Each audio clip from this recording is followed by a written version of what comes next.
शादी का नाम आते ही सबके मन में लड्डू फूटने ही लगते हैं। यह और बात है कि किसी के लड्डू फीके होते हैं, किसी के मीठे और किसी के लड्डुओं का स्वाद तो कड़वा हो जाता है। आपके मन में फूटे लड्डू का स्वाद कैसा है? कमेंट बॉक्स में लिखकर बताइएगा। हम आपके लिए लेकर आए हैं शादी से पहले निभाए जाने वाले दुनिया भर के कुछ ऐसे वियर्ड ट्रेडिशन जिसे देखने के बाद आप कहेंगे शादी से तौबा। स्कॉटलैंड खूबसूरत से देश में शादियों के रीति रिवाज में इतना काला फन होगा यह मैंने कभी नहीं सोचा था।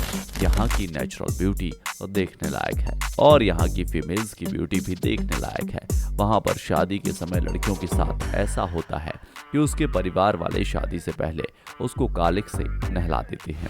उसके ऊपर काले रंग का पाउडर डाला जाता है और दूसरी चीजें भी डाली जाती हैं। ऐसा केवल इसलिए कि नजर ना लग जाए किसी की निगाहों से।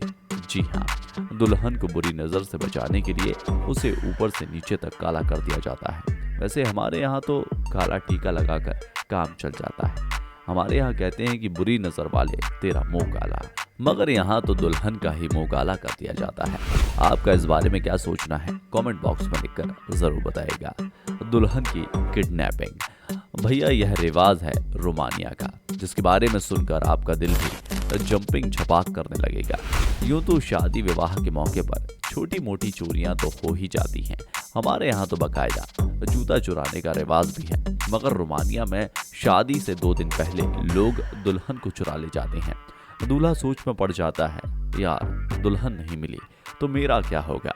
उसकी सबसे बड़ी टेंशन यही रहती है कि मैं सुहागरात कैसे मनाऊंगा। इधर लड़की के घर वाले मिलकर आपस में पार्टी कर रहे होते हैं, मौज मस्ती खाना पीना करते रहते हैं और एंजॉय करते हैं। वह परेशान हो जाता है, लेकिन आपको बता दें कि यहाँ दुल्हन को चुराने का काम उसके अपने मायके वाले ही करते हैं। जी हाँ, दुल्हन के परिवार वाले लोग ही शादी के मौके पर दुल्हन को किडनैप कर लेते हैं। फिर दूल्हे से दुल्हन को लौटाने के बदले में पैसों की डिमांड की जाती है, गिफ्ट मांगे जाते हैं और इस मजेदार ट्रेडिशन में दूल्हा अपनी दुल्हन को बचाने के लिए अपनी जेब ढीली कर देता है। दुल्हन पर थूकना, केन्या में एक मसाई जनजाति रहती है। इस ट्राइबस में शादी से पहले एक अजीब सा रिवाज है और इस रिवाज के तहत जिस लड़की की शादी होने वाली होती है, सबसे पहले तो उसे अपनी पसंद का दूल्हा नहीं चुनने देते, फिर उसका सिर मुंड देते हैं। इस प्रकार दुल्हन की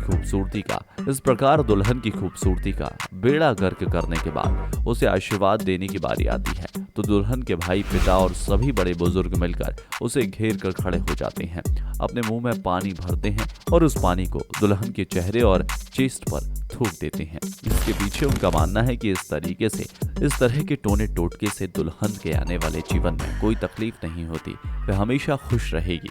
कमाल है भाई, क्या तरीका है न्यूली मैरिड कपल की लाइफ से प्रॉब्लम्स को दूर करने का। खुश रहे तू सदा, ये दुआ है मेरी। व्हेल मछली का दांत, आप सोच रहे होंगे कि साला शादी में व्हेल मछली के दांत का क्या काम। तो आपको बता दें कि फिजी में एक रिवाज है जहां लड़का जिस लड़की से शादी करने वाला होता है उसे लड़की के पिता को व्हेल मछली का एक दांत बतौर गिफ्ट देना होता है। यह ठीक वैसा ही है जैसे हमारे यहाँ कोई बाप अपनी बेटी के शादी में शेर का दांत मांग ले, क्योंकि व्हेल मछली का दांत मिलना इतना आसान नहीं है। इसके लिए लड़के के पिता उसके पैदा होने के समय से ही व्हेल मछली का दांत खोजना शुरू कर देते हैं। जब मिल जाता है तो उसे बड़े संभाल कर रखते हैं ताकि लड़के की शादी के समय उसके पिता को दे सकें और उनके लड़के की शादी हो सके। यह ट्रेडिशन यहाँ सालों से चला आ रहा है। ये यहाँ का स्टेटस सिंबल भी है। ये माना जाता है कि जिसके पास व्हेल मछली का दांत है उसके घर में खाने पीने की और किसी चीज की कोई कमी नहीं होगी। अनमैरिड इनविटेशन, अब हम चलते हैं कनाडा। कनाडा में शादी का जलवा जरा अलग होता है। यहाँ जिस दिन शादी होती है उसी दिन पार्टी ऑर्गेनाइज की जाती है। शराब का पूरा इंतजाम होता है, खाने पीने की महफिल के साथ लोगों को इनविटेशन भी दिया जाता है, मगर उन लोगों को खास तौर से इनविटेशन दिया जाता है जिनकी उम्र तो हो गई है मगर उनकी शादी नहीं हुई। ऐसा लगता है जैसे उन लोगों के जले पर नमक छिड़कने के लिए उन्हें बुलाया जाता है या फिर उन्हें शादी के लिए इंस्पायर करने के लिए बुलाया जाता है। आपको क्या लगता है, शादी के रिसेप्शन पर अनमैरिड लोगों को बुलाने के पीछे क्या कारण हो सकता है? सोच कर बताइएगा। यह तो हमें यकीन है कि वीडियो आपको खूब पसंद आ रहा है, तो फिर देर किस बात की है, भाई इस वीडियो को लाइक करके अपने दोस्तों के साथ में शेयर कर दीजिए ताकि वह भी कुछ पल का मजा ले सकें। अल्कोहल, शादी की बात हो और अल्कोहल की बात ना हो तो यह वीडियो भी अधूरा रह जाता है। यह ट्रेडिशन है फ्रांस का, जहां शादी के समय दूल्हे को शराब पिलाने का चलन है। जी हाँ, शक्कर शराब पिलाई जाती है। जो नहीं पीता है उसे भी पीनी पड़ती है क्योंकि यही ट्रेडिशन है और ट्रेडिशन का पालन तो सभी को करना पड़ता है। क्यों तो शराब पीना बुरी बात है। मगर इस ट्रेडिशन के बारे में आपका क्या कहना है? हंसना मना है। यह रिवाज है अफ्रीका के एक देश कॉन्गो का, जहां रहने वाले जनजातीय लोगों के बीच यह माना जाता है कि शादी के समय अगर दूल्हा दुल्हन हंसते तो उसका मतलब है कि वो अपनी शादी को लेकर सीरियस नहीं है। इसलिए दूल्हा दुल्हन के हंसने पर टोटली बैन लगा हुआ होता है। इसके साथ साथ शादी में आए हुए मेहमान भी हंसने की कोशिश नहीं करते, ना ही किसी को हंसाने की कोशिश करते हैं। यहाँ तक कि यह लोग आपस में किसी से बातचीत भी नहीं करते। क्या आप गैस कर सकते हैं कि विदाउट लाफ्टर आप अपनी मैरिज को कैसे सेलिब्रेट करेंगे? अगर जवाब नहीं मिल रहा है तो यह वीडियो देख लो भैया, समझ में आ जाएगा कि सीरियस मूड में खुशियों को कैसे मनाते हैं। खाना बनाना, आप सोच रहे होंगे कि इसमें क्या खास बात है, लेकिन यह ट्रेडिशन अपनाया जाता है साउथ अफ्रीका में, जहां न्यूली मैरिड कपल को रहना होता है। वहां पर परिवार के सभी लोग आते हैं, रात में आग जलाई जाती है और फिर उसी आग में खाना बनाया जाता है। ऐसा माना जाता है इससे शादीशुदा जोड़े की लाइफ में टेंशन दूर हो जाएगी और खुशियां करीब आ जाएंगी। रोने का रिवाज, दुल्हन की विदाई के समय रोने का रिवाज तो हमारे यहाँ भी है, बल्कि विदाई के मौके पर दुल्हन के परिवार से अच्छों को रोना आ जाता है। नेचुरली दुल्हन को भी रोना आ जाता है, फिर उसके साथ साथ उसके माता पिता भाई बहन को भी रोना आ ही जाता है। कभी कभार तो दूल्हे को भी रोना आ जाता है। मगर हम जब बात चीन की कर रहे हैं तो यहाँ शादी से 30 दिन पहले दुल्हन को रोज 1 घंटा नियम से बैठकर रोना होता है।